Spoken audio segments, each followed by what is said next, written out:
Ya, que el Señor nos bendiga grandemente, mis hermanos. Vamos a compartir la palabra del Señor en este domingo en la tarde. Vamos a meditar en esta hermosa palabra del Señor aquí en Marcos capítulo 6. Marcos capítulo 6, y vamos a leer, mis amados, del verso 45 al versículo 52. Marcos capítulo 6, del versículo 45 al 52. Vamos a leer la escritura en esta hora de la tarde, ya en esta hermosa tarde que el Señor nos regala. Dice así: en el nombre de Jesús, para la gloria del Padre, del Hijo y del Espíritu Santo. Amén. Enseguida hizo a sus discípulos entrar en la barca e ir delante de él a Betsaida, en la otra ribera, entre tanto que él despedía a la multitud. Entre tanto que él iba y despedía a la multitud. Y después que los hubo despedido, se fue al monte a orar. Tremendo.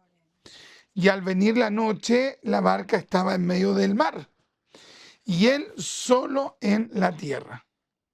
Y viéndoles remar con gran fatiga, porque el viento les era contrario,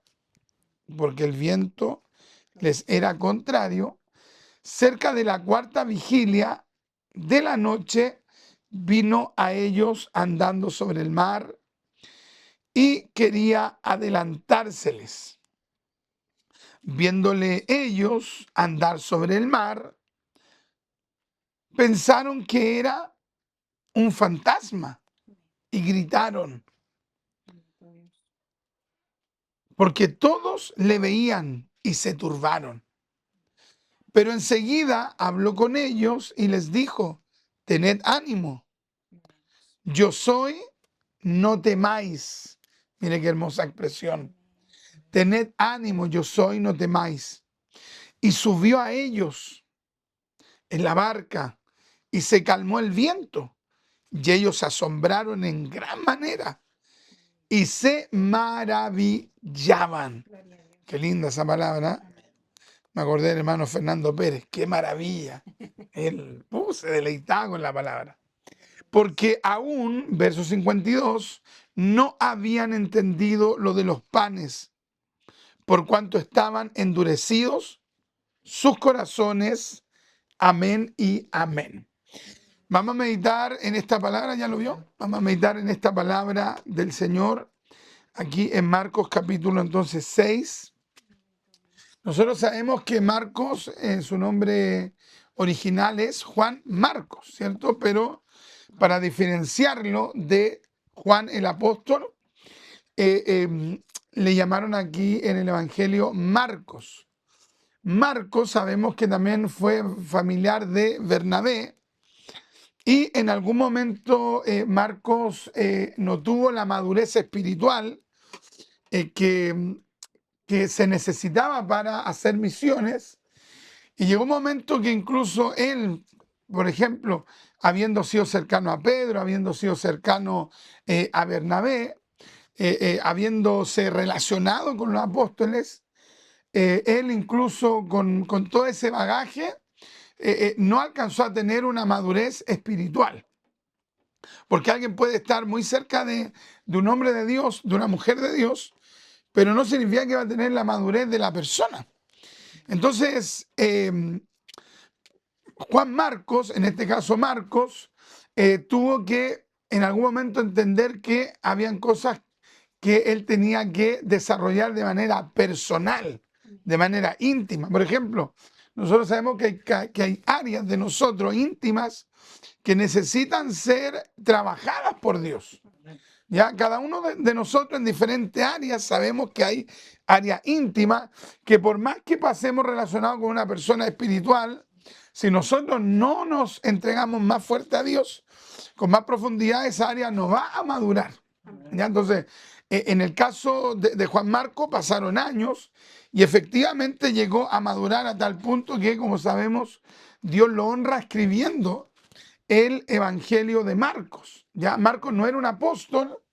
La gente de repente dice, vamos a leer el Evangelio del apóstol Marcos, ¿ya? Pero Marcos no era un apóstol, sino que Marcos fue discípulo de varias personas, de Bernabé, de Pablo, de Pedro, o sea, pasó por diferentes personas de Dios y hasta que finalmente él mismo maduró, él creció y según los expertos, el apóstol Pedro le dictó, o más que dictó, le comentó los episodios que él vivió en primera persona, se los comentó a Marcos y Marcos los puso por escrito. Y piensa usted allí el valor que ya para entonces tenía la escritura dentro del pueblo judío y dentro del pueblo cristiano.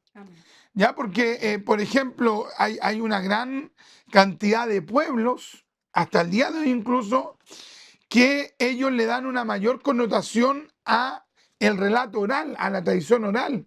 Ya, o sea, lo van comunicando verbalmente y eso se va transmitiendo a través del tiempo, pero ellos no le dieron el valor importante a lo que era poner las cosas por escrito. Entonces, no, o sea, no es malo que se comunique verbalmente, de hecho ahora estamos comunicando verbalmente la palabra, pero lo más seguro es cuando algo se pone por escrito. Porque, por ejemplo, yo le puedo decir algo a usted y después usted se va a recordar tal vez en general la idea, el concepto, y resulta que después usted se lo va a comunicar a otra persona y esa persona tal vez lo va a aprender, pero se lo va a decir con sus propias palabras a otra persona. Y si alguien no entiende bien las cosas, va a suceder que esa persona se lo va a comunicar a otro ya tal vez de manera diferente, de manera totalmente, digamos, tal vez hasta distorsionada. Entonces, es por eso que no es, gracias, no es tan seguro lo que es oral, la tradición oral, no es tan segura, sirve. Por ejemplo, hay muchos dichos que nosotros tenemos en nuestro país, acá en Chile, que son productos de la cultura oral. No sé, por ejemplo, un dicho que es bien fuerte, cría cuervos para que te saquen los ojos, ¿cierto? Es un dicho que no está escrito en un libro sagrado ni nada, es parte de la riqueza proverbial de un pueblo. Y eso se fue comunicando, se fue transmitiendo, y ya es como bien común. Si alguien dice ese dicho, cualquiera se lo sabe, ¿cierto? El otro, ¿cómo se llama? El otro que a caballo, no, ¿cómo es? A caballo regalado no se le miran los dientes. Tal vez una persona de otro país va a decir, ¿qué significa eso? ¿Cierto? Si te dan algo, no te regodees. O sea, no comencé a verle los peros. ¿Por qué? ¿Por qué? Porque es un regalo, ¿cierto? Y por eso que hay gente que de repente da lo que sobra. Y eso no es lo que hace un cristiano. ¿Sabía usted que para el sector donde fue el incendio el día de hoy allá en la, creo que en la octava región, pero hay fardos de ropa y la gente tiene letrero, por favor no traigan más ropa? ¿Cierto? ¿Pero por qué? Porque mente la gente que manda, no manda lo mejor. ¿Para qué más así que no manda lo nuevo? ¿Cierto? De repente la gente dice, esto no hay dónde dejarlo, regalémoslo. ¿Cierto? Entonces, qué tremendo que es importante lo que hizo en este caso Juan Marcos, ya que fue poner por escrito el evangelio que Dios le estaba dando a él. Entonces, en la cultura cristiana, ya en la historia cristiana, siempre ha habido un valor muy importante en lo que es la escritura, porque eso es lo más seguro. ¿Por qué las cosas se ponen por escrito? No solamente se ponen por escrito para que la gente después no deshaga los compromisos, sino que también se ponen escritos para que no se modifiquen en nada. ¿Ya? Porque, por ejemplo, yo, digamos, voy a mencionar hace una semana atrás, yo conversé con alguien, con una persona X, entonces, después yo volví a conversar con la persona, entonces yo le dije, Yo le dije, bueno, acuérdense que quedamos en esto. Y me dijo, pero ¿cómo si no quedamos en eso? Y dije, no, pues si quedamos en eso. Pues me dijo la persona, ya, bueno, háganlo como usted dice. Y yo dije, yo debí de haberlo escrito y haberle dicho, mire, aquí lo puse por escrito. Por eso en reuniones formales, ¿qué es lo que se hace? Se toma acta. Se toma un acta en una reunión formal, entonces después se lee el acta y ya después todos quedan conscientes con lo que quedó escrito, para que después las cosas no se modifiquen. Usted sabe que con una coma puede modificarse el sentido de una frase. Con solo una coma.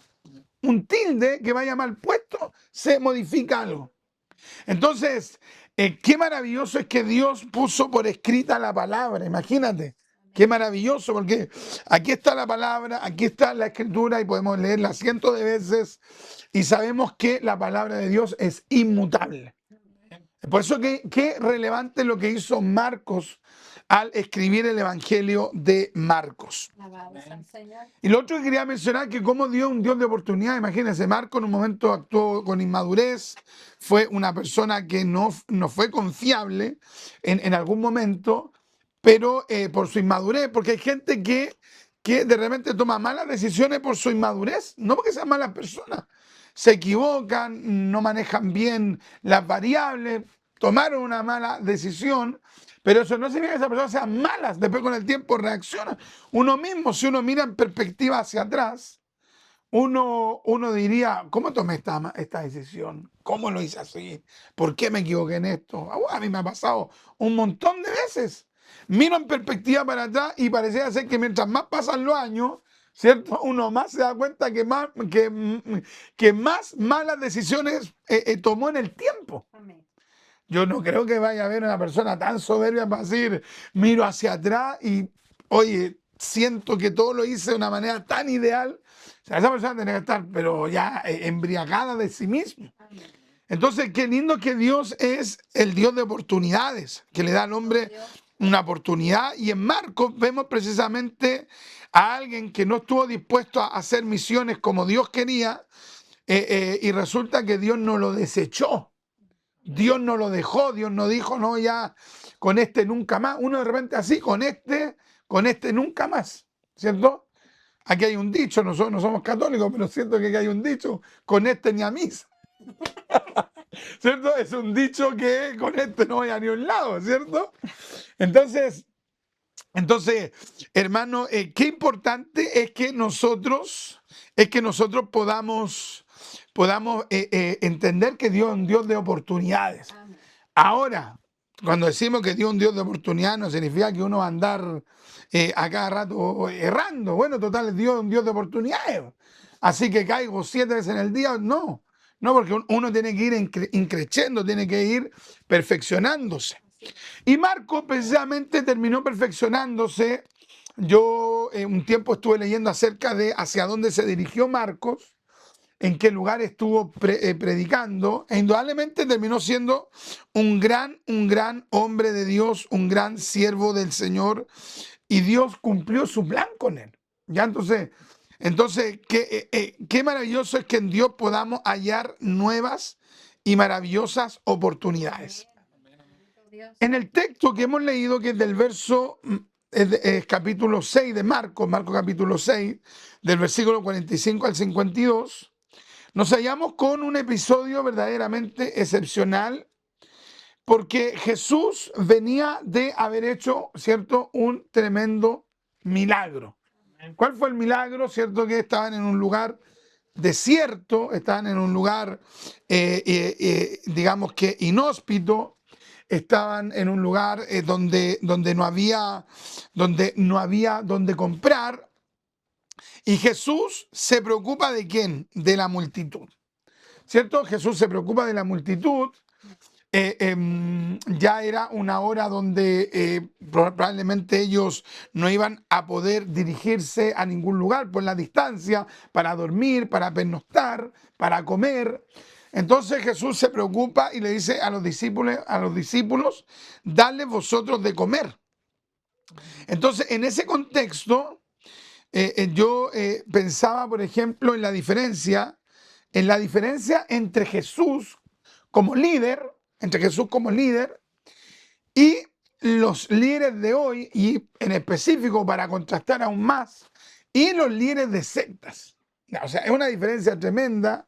Yo estaba leyendo, bueno, hace bastantes días que estoy leyendo, vidas de líderes de sectas. Ya me he enfocado en estas últimas semanas a poder ver diferentes vidas de fundadores de sectas. Oye, pero una cuestión pero terrible en diferentes áreas. Pero una de las cosas más relevantes que distingue a cualquier líder sectario y por ende también, digamos, con cualquier dictador, ya porque el líder de la secta es un dictador pero más chico, pero en sí igual es un dictador. Entonces, una de las cualidades es que no les importan las personas. ¿Ya? O sea, a un líder de secta de manera digamos que objetiva, no le importan las almas, a ellos no le importa la gente. Si la persona tiene para comer o no, a ellos no le importa. Hoy día estamos en el día de los dichos. ¿Cómo se dice acá? En Chile, para mí, money. ¿Cierto? O sea, como decía otro, no estoy ni ahí. ¿Cierto?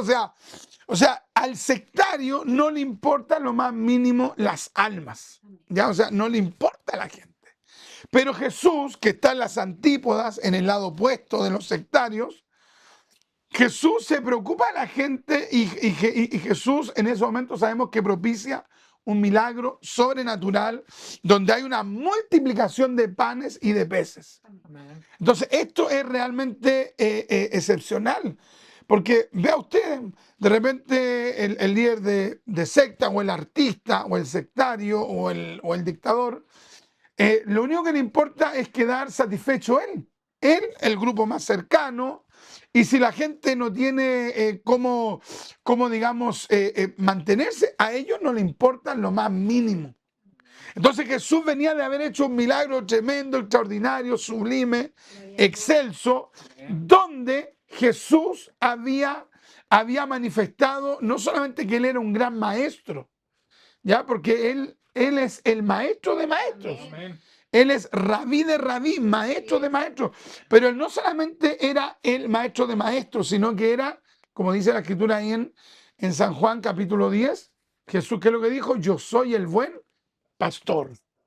O sea, Jesús, aquí en Marcos capítulo 6, donde alimenta a las personas, Jesús se muestra como el pastor de pastores, como aquel que tiene su corazón, sus sentimientos, digamos que con el corazón puesto en beneficio de las almas.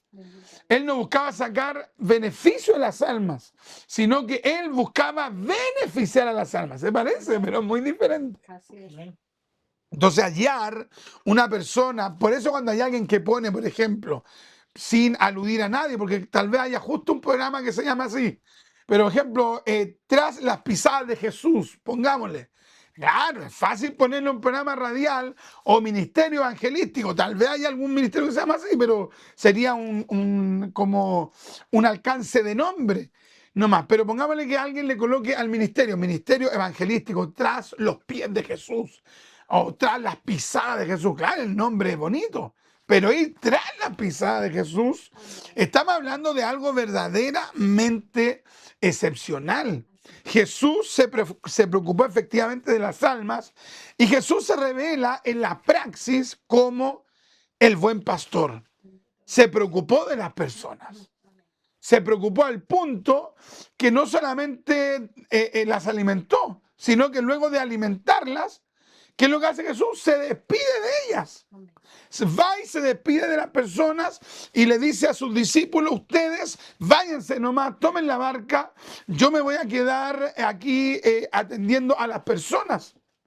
Y los discípulos, ¿qué es lo que hacen? Obedecen, suben a la barca y Jesús se despide hasta de la última persona. O sea, ese es el modelo, ese es el arquetipo, ese es el dechado, ese es el ejemplo de hombre de Dios. O sea, estamos hablando de el ejemplo histórico. O sea, histórico absolutamente. Piensa usted de repente como el día de hoy, de repente hay gente que predica y lo sacan por una puerta, lo sacan por un costado. Yo me recuerdo hace muchos años atrás, dos, comillas, católogos que venían del extranjero acá a Chile, y resulta que las personas entraban ya cuando el culto estaba desarrollándose y pasaba rápidamente la persona adelante, y como que ya le tenían a todos dicho que no se le acercaran a la persona, y que cuando terminara el culto también como que la gente no se abalanzara, y en algún sentido igual entendible porque tal vez hay gente que va y como que no sabe cómo acercarse, y pensemos en una multitud, pero si comparamos eso con Jesucristo, o sea, es totalmente distinto. Porque Jesús, aunque la gente se la abalanzara, Jesús allí se quedaba relacionándose con la gente. ¿Ya? O sea, es algo verdaderamente impresionante. Jesús, el Mesías bendito por los siglos de los siglos. Entonces, imagínense, hasta el final Jesús se preocupa de despedirse, le dice a los discípulos, ustedes váyanse nomás, yo me voy a despedir, y después de despedirse Jesús se va a orar. O sea, saque la cuenta la vitalidad, la fuerza, el compromiso, el amor. Yo en estos días, no me recuerdo, hablo con tanta gente en el día, pero no sé si fue hoy día o ayer, que le compartía yo a un hermano acerca de cómo Jesús después, hoy día fue, andaba ya en el Cerro La Ballena, hoy día fue donde yo le comentaba al hermano que el modelo de Cristo implica que luego que Dios te usa, tú te vas a orar. Esa debe ser la forma correcta. Dios te usa y te vas a orar después. Obviamente terminó el culto, llegaste a tu casa a orar. Pero por lo general el predicador que Dios usa, ¿qué es lo que hace? Dios lo usa y después se relaja. Y come y comparte y nada de eso, digamos, sería pecaminoso. O sale a conversar. Pero Cristo, ¿qué es lo que hacía? Al final de la jornada se iba a orar, porque sabía que el diablo mentiroso, que el Señor lo reprenda, se levanta en contra de los cristianos, se levanta en contra de los que sirven a Dios. Entonces, ¿por qué estoy comentando esto? ¿Por qué no fui directo al texto? Porque yo quiero que consideremos, o sea, ¿qué debieron haber pensado los discípulos cuando ellos se suben a la barca? ¿Ve? Dice verso 45, enseguida hizo a sus discípulos entrar en la barca, más encima como que fue a acompañarlos, suban a la barca. Oye, pero el modelo aquí del perfecto pastor, pues estamos hablando de el pastor de pastores. La Biblia le llama el príncipe de los pastores. Enseguida hizo a sus discípulos entrar en la barca e ir delante de él a Betsaida, en la otra ribera, entre tanto que él despedía a la multitud. ¿Qué creen ustedes que debería haber sido? No sabemos si fue así, pero puede haber sido así. ¿Cuál debería haber sido el diálogo, la conversación de los discípulos en la barca? Por ejemplo, si yo hubiese ido en esa barca, si yo me hubiera subido, yo le hubiera comenzado a decir a los demás, a los otros apóstoles, oye, pero ¿se dan cuenta? ¿Te das cuenta? ¿Te das cuenta, apóstol Francisco? ¿Te das cuenta de que, oye, nosotros nos subimos a la barca, descansamos aquí en la barca, vamos tranquilitos ahora? Y él se quedó, el Señor se quedó, se despidió de la gente, les ministró palabras, les multiplicó pan y peces, y más encima nos dice, vámonos, o sea, váyanse ustedes y yo me voy a quedar aquí. Yo le hubiera dicho eso a ellos. Yo le hubiera dicho, oye, nosotros tal vez deberíamos haberle dicho si nosotros nos quedamos con él para ayudarlo. Tal vez yo le hubiese dicho eso.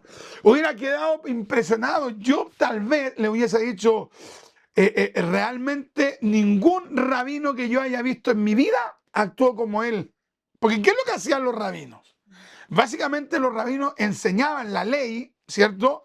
También enseñaban ética, moral, pero mayoritariamente desde una perspectiva teórica.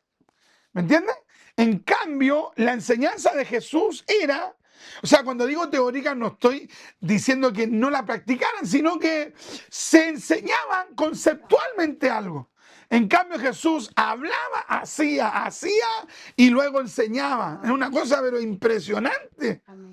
Entonces, yo creo que yo me hubiese ido y no sé cómo, o sea, no sé qué se habrán ido, o sea, no sé qué piensa usted, que usted se hubiese ido hablando en esa barca. No sé si usted también se hubiera ido pensando, oh, y todo lo que hizo, realmente es más grande que cualquier rabino, es más grande que el más bueno de los pastores que hayan existido. Nunca vi un sacerdote hacer esto en el templo. Yo creo que eso hubiese sido mi conversación. Me recuerdo que hace tiempo atrás leía yo una biografía, un libro completo, me leí de un teólogo y pastor alemán, ya un ministro, mejor voy a decir un ministro alemán, porque alguien puede pensar que un pastor alemán me estoy refiriendo a un animalito, no. Un ministro alemán, ya un ministro alemán que se radicó en España y él escribió un libro biográfico acerca de Lutero en español allá en España, aunque él era alemán. Y una de las cosas que más resaltaba este escritor era que la gente no solo amaba a Lutero, evidentemente que Cristo está infinitamente más arriba y Lutero está por ahí abajo, obvio, pero quiero dar una ilustración.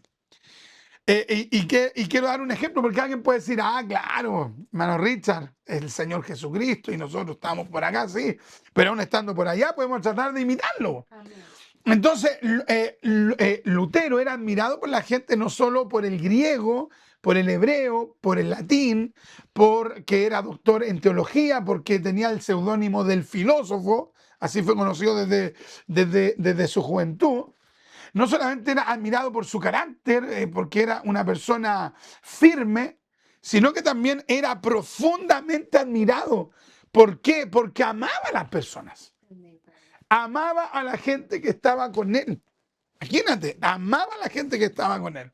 Y cuando terminaba el culto, digamos que en la catedral donde él predicaba, terminaba y él se iba a la puerta, cuenta este escritor alemán, se ponía a la puerta porque lo que él quería era tratar de despedirse de la mayor cantidad de personas que salían de la catedral.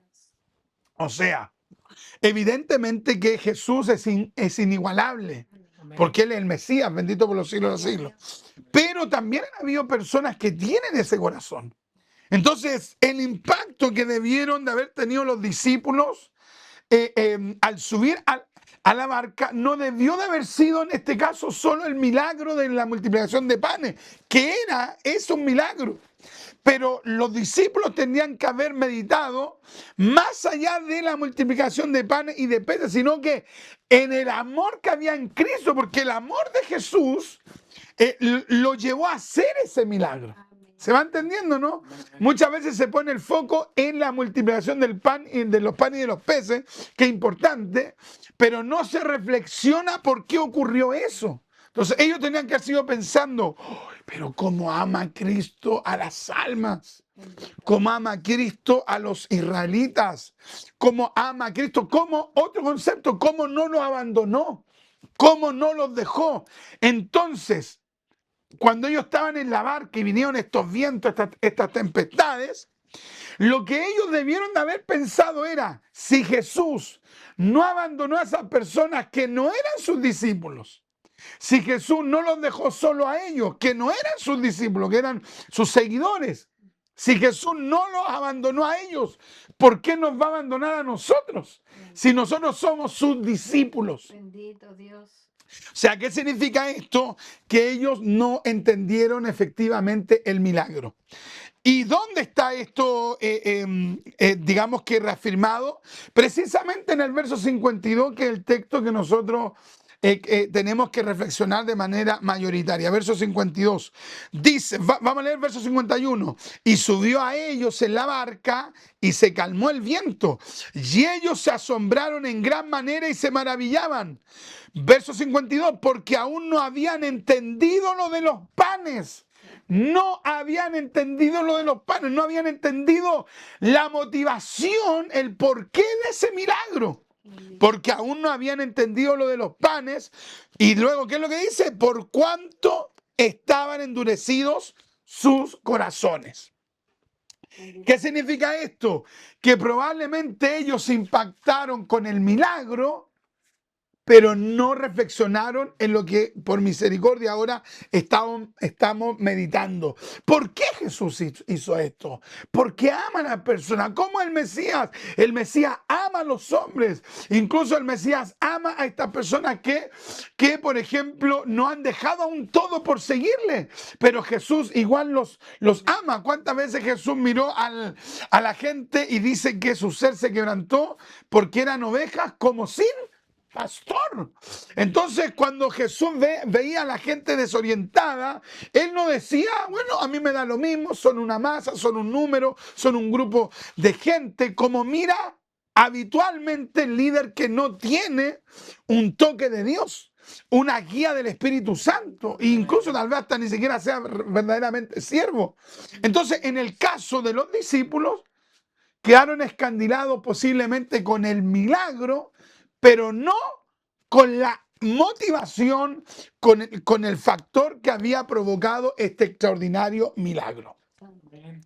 Muchas veces estamos recibiendo milagros de Dios o estamos presenciando milagros de Dios, pero no estamos realmente entendiendo que por qué Dios ha hecho aquello. Solamente nos deleitamos con el milagro. Expulsó demonios, sanó enfermos. Ya, pero hemos pensado que eso, por ejemplo, es señal de la misericordia de Dios, es señal de la bondad de Dios, es señal de la piedad de Dios. ¿Por qué? Porque muchas veces nosotros nos dejamos escandilar simplemente por el milagro y no estamos viendo más allá. Cuando nosotros hemos recibido algo de Dios, ¿hemos visto más allá o únicamente nos hemos deleitado con el milagro? Y hay que deleitarse con el milagro. Pero hemos pensado qué provocó ese milagro. Por ejemplo, estábamos enfermos y Dios nos ayudó. Estábamos enfermos y Dios nos extendió la mano, nos sanó. Teníamos una tremenda deuda. ¿Y qué es lo que hizo Dios? Dios la pagó. ¿Y cómo Dios la pagó? ¿Y qué tenemos que hacer allí en ese contexto? No tenemos que agradecerle a Dios. Oh, Dios mío, su amor, su infinito amor provocó este milagro en mi vida. Amén. ¿Se va entendiendo, no? Ponemos el foco solo en la acción de Dios y no colocamos el foco en lo más importante.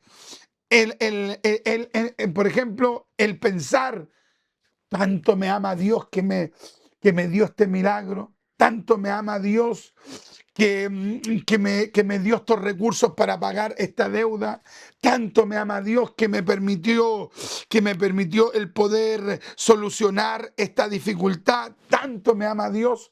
¿Me entiendo? O sea, quedamos escandilados con el milagro y no pensamos que el milagro es producto de algo, de la misericordia, del amor, de la piedad que Dios tuvo con nosotros. ¡Qué maravilloso! Los discípulos en algún momento pensaron que Jesús los había abandonado. No habían entendido el milagro. Ellos tendrían que haber deducido, ellos tendrían que haber inferido. Si Dios no abandonó, si Dios no abandonó a esta multitud, no me puede abandonar a mí. ¿Por qué? Porque soy su hijo.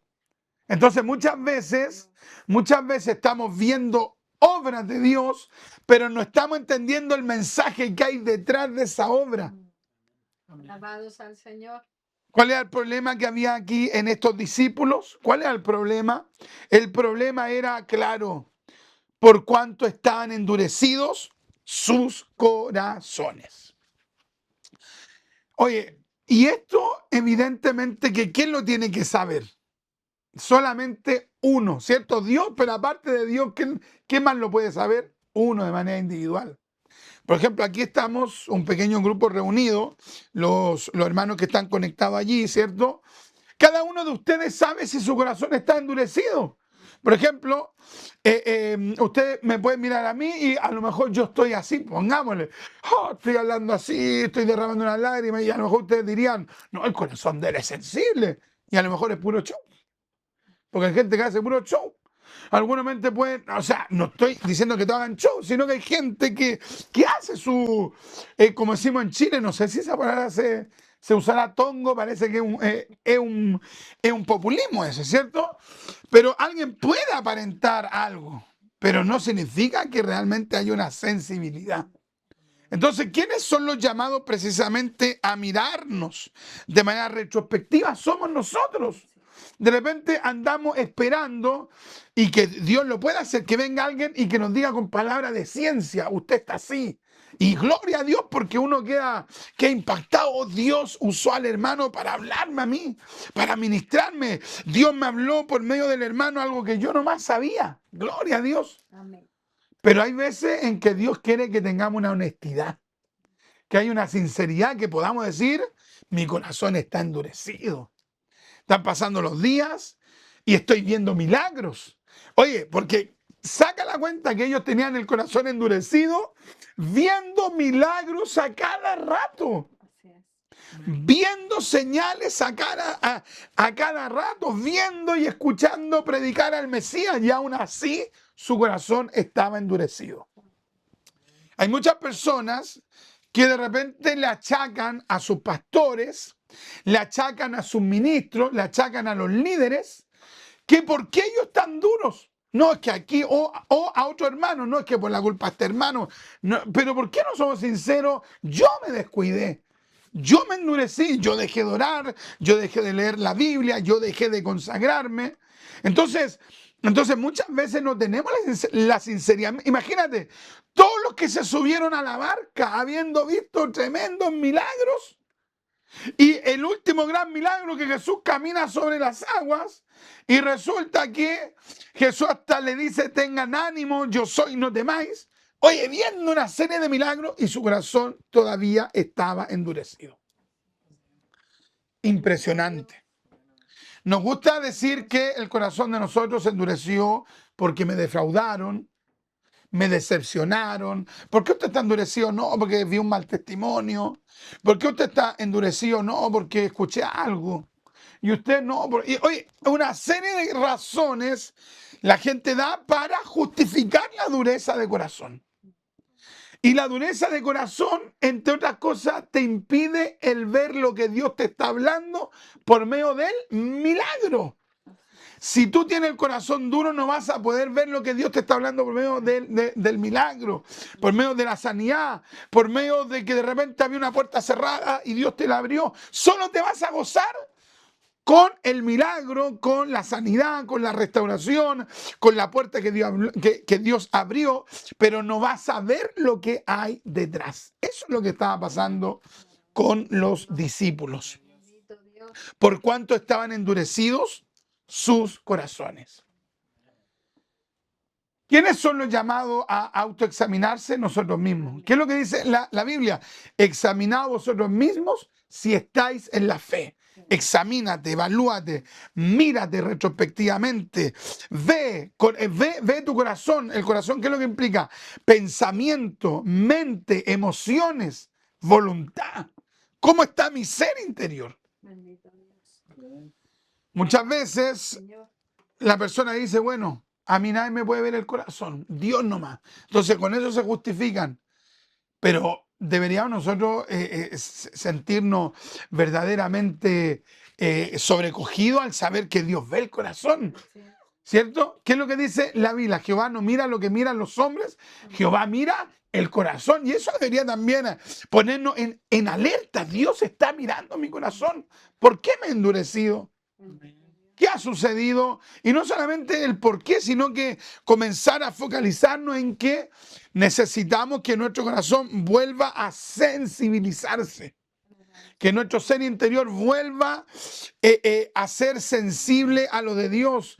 Por ejemplo, hay gente que dice intelectualmente, dice, sí, está buena la palabra. Tal vez alguno de ustedes diga, oh, qué bonita la enseñanza. Llamas de alguien ahí, saluda al hermano William, que me escribe ahí, depende del hermano William. Ya tal vez alguien pueda decir, uy, qué bonita la enseñanza, y a lo mejor no va a mirarse el corazón. Entonces, el tema no es que uno diga, uy, qué buena, exegética, me gustó la introducción, habló de Marcos, habló de todas sus relaciones con los apóstoles. Ya, pero y del corazón, no, esa parte está buena, pero ¿te miraste el corazón? No. Entonces, la dureza de corazón al final, ¿qué es lo que provoca? Que ya después tú no oyes la voz de Dios. No oyes la voz de Dios en la palabra, no oyes la voz de Dios a través de las circunstancias. ¿Cuál fue el problema del faraón? Que su corazón se fue endureciendo. Cada vez más su corazón se fue endureciendo más y más. Si yo estoy escuchando la palabra y yo sé que mi corazón se ha endurecido, es el momento en decirle al Espíritu de Dios, sensibiliza mi corazón. Escucho la palabra y no siento nada. Escucho la palabra y no me quebranto. Así como los discípulos he visto cómo Dios va obrando en mi familia, en mi propia vida, me abre puertas y yo no me quebranto más, yo no oro más, yo no lloro más. Dios mío, ¿qué me está pasando? Algo me está sucediendo, hace rato que no corre una lágrima de mi cara, de mi rostro, y viendo milagros. Es que esto es lo tremendo, viendo una serie de milagros. Tal vez alguien pueda decir, ¡uy, qué terrible los apóstoles! Esos apóstoles son terribles. Son unos huesos secos. Y nosotros mismos no estamos viendo la mano de Dios en cosas. Uno va viendo la mano de Dios. Dios se mueve aquí, Dios se mueve acá, Dios te ayuda acá, Dios te ayuda acá, Dios te abre puertas, Dios te perdona, Dios, pero una cosa tremenda. ¿Cómo debería estar nuestro corazón sensible? Qué tremendo. ¿Sabe que yo pensaba, hermano, en el caso de David? Saque la cuenta que David estuvo en pecado por lo menos 9 meses, ¿cierto? Hasta que dio a luz Betsabé. 9 meses que todos sabían lo que él había hecho. Y nadie se atrevía probablemente a decírselo. Fueron pasando los días y cada vez su corazón se fue endureciendo más. Se fue endureciendo más. Pero algo de sensibilidad le quedaba, porque cuando el profeta lo encaró, se arrepintió. ¿Me entiendes? O sea, Dios en su bondad mandó, yo creo que mandó ese día al profeta porque ya casi no le quedaba más sensibilidad. O sea, como que Dios fue en el momento oportuno, porque tal vez se hubieran pasado más días, porque Dios fue a través de el profeta, Dios movió al profeta, tal vez se hubieran pasado unos meses más, David no hubiera reaccionado. ¿Qué es lo que pasa cuando las hermanas realizan, ¿cierto? Bueno, o hay hermanos que también se manejan en esto, realizan pan, ¿cierto? Si hacen el pan y el pan se endurece, no es llegar y ablandarlo, me imagino yo, ¿cierto? Algunos dicen déjenlo ahí porque se vienen las protestas aquí en Chile. Entonces lo uso para las protestas. ¡Qué tremendo! El pan duro, ¿cómo el pan duro? Imagínense para los que tenemos problemas de dientes. Tenemos que cortarlo así y ir comiéndolo por los lados. Porque está duro. Es difícil ablandar algo que se endureció. Por lo general, para generar un movimiento, se tiene que quebrar. Endereza usted un tronco que creció de lado. ¿Cómo lo endereza si ya está duro? Entonces, hay momentos en los cuales las personas están tan endurecidas que ya prácticamente no le queda tiempo. Pero Dios siempre llega antes de que el corazón se endurezca completamente. ¿Para qué? Para hacer que la persona reaccione. Imagínese Jonás, oye, el hombre porfiado, el hombre rebelde, el hombre terrible, tomó la barca, se fue para el otro lado, se lo tragó el pez. Y el pez, oye, al final, ¿dónde lo vomita el pez? A los pies del lugar donde él tenía que llegar a predicar. ¿Se da cuenta el hombre porfiado? Y siguió luchando con Dios diciendo, ¿por qué esto? Si esto no sé qué. Oye, pero el hombre duro. Y Dios tuvo misericordia de él. Entonces, ¿cuál es la sabiduría? No llegar a la dureza. Y si hay dureza, eso se puede ablandar ¿con qué? Por ejemplo, si hay un pan que está duro, creo que se le echa un poquito de agua, ¿cierto? Ahí parece que que cede, ¿cierto? Se moja y se mete al horno. Se moja y se mete en el horno, ¿cierto? Ya. ¿Qué podemos hacer para que nuestro corazón se ablande? Con lágrimas. Con lágrimas. Decirle, Dios mío. Yo, en más de alguna oportunidad, yo le he dicho a Dios, Dios mío, hace días que no he llorado. No he llorado y le pido a Dios, Dios mío, ayúdeme a llorar. Dios mío, y de repente una hora y no pasa nada. Pero yo le pido, Dios mío, todo que me quebrante. Y de repente viene una convicción de quebranto, de pecado, de reconocer mis debilidades, mis errores. Y ahí el Espíritu comienza a trabajar, comienza a tocarnos. Los discípulos, si no hubiesen tenido el corazón duro, no hubiesen llegado a ese momento de desesperación. Si ellos hubiesen estado sensibles a lo que Cristo había hecho, cuando vinieron esos vientos que aquí la Escritura llama en el verso 48 contrarios, ellos se hubieran sensibilizado porque hubieran dicho, Cristo hizo un tremendo milagro, Cristo no nos va a dejar. Esta barca terrenalmente se podría destruir, partir en dos, pero nosotros estamos con Cristo. Nosotros vimos cómo Cristo tuvo misericordia incluso de gente esta lejana. Nos va a abandonar a nosotros y ellos hubiesen mantenido la fe y la confianza. Por lo tanto, vamos a pedirle al Señor en esta hora de la noche que nos ayude a que nuestro corazón no se endurezca. ¿Ya? Piensa usted cuando hay en una relación matrimonial que uno de los dos se endurezca. ¿Qué pasa? Cuando el hombre se endurece, cuando la mujer se endurece, ya no hay comunicación. Y ligerito, eso a corto o a mediano plazo, eso se puede quebrar. Entonces no debemos perder la sensibilidad espiritual. Debemos pedirle al Señor. Piensa usted, Jeremías, ¿cómo era Jeremías?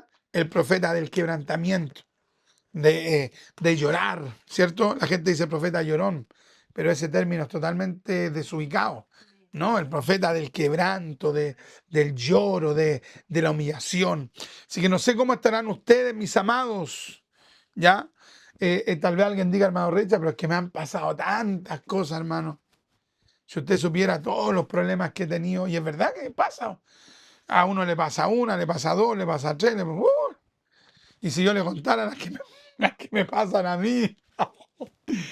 ¿Y cómo se ríe? Es que el gozo del Señor mi fortaleza es, pues mejor me río. Te pasa una, te pasan dos, tres, cuatro, cinco, seis. Y hay gente que se endurece. Porque hay gente que dice, ¿por qué a mí? ¿Por qué tanto a mí? ¿Cierto? Pero el hombre espiritual tiene que decir, bueno, si Dios, la mujer espiritual tiene que decir, si Dios la ha permitido, es porque Él está tratando conmigo. Porque Él quiere algo de mi vida. Porque Él quiere tratar con mi ser. De repente, ¿sabe cómo estamos? Como esos limones que hay para esta fecha. Ve que aquí en Chile, para esta fecha, ¿cómo son los limones? Los limones más baratos, ¿sabe cómo son? Usted los parte y están casi todos secos. ¿Por qué? Porque están guardados hace meses en los frigoríficos. ¿Ya? Los cortan cuando hay mucha abundancia, los cortan, los guardan, y para esta fecha ya no hay mucho limón que se esté produciendo de los árboles. ¿Me entiendes? Entonces sacan ese limón, ¿ya? Para venderlo en esa época, en esta época de ahora un poco más caro. Y usted lo ve bonito por fuera, ¿o? De mente brillante, ¿cierto? Y usted lo parte, ¡pah!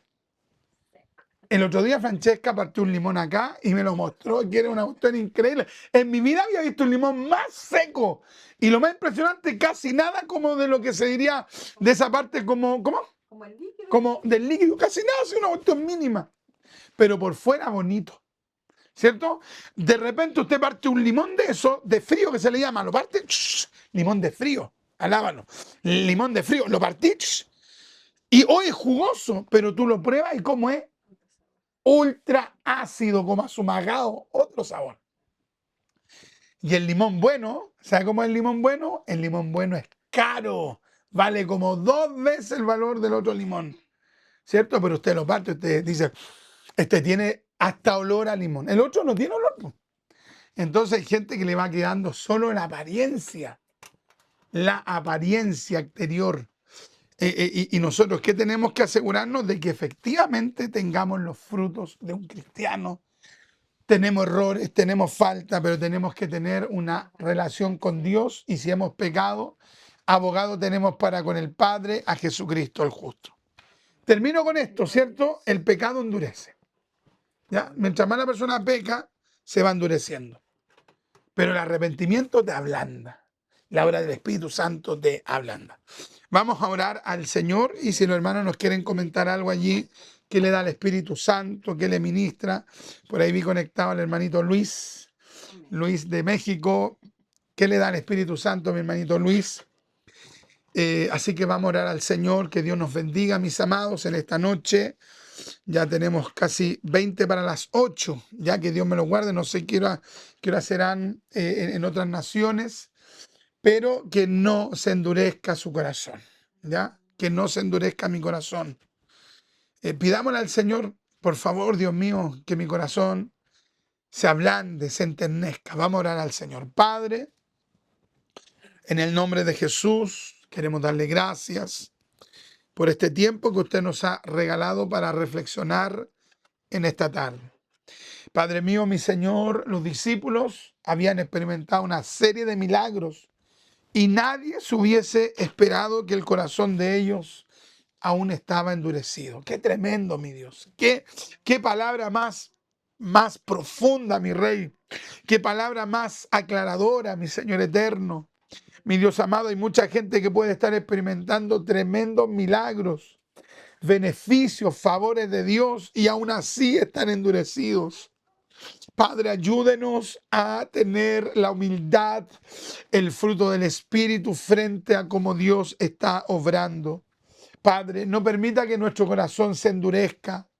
No permita que nuestro corazón se insensibilice, sino que por el contrario, coloque humildad, docilidad, coloque, Padre mío, enternecimiento en nuestro ser. Padre, denos la fuerza para ser gente de oración, para ser gente de intercesión, Padre, y que las pruebas, en que las amarguras, Padre mío, no nos roben la bendición.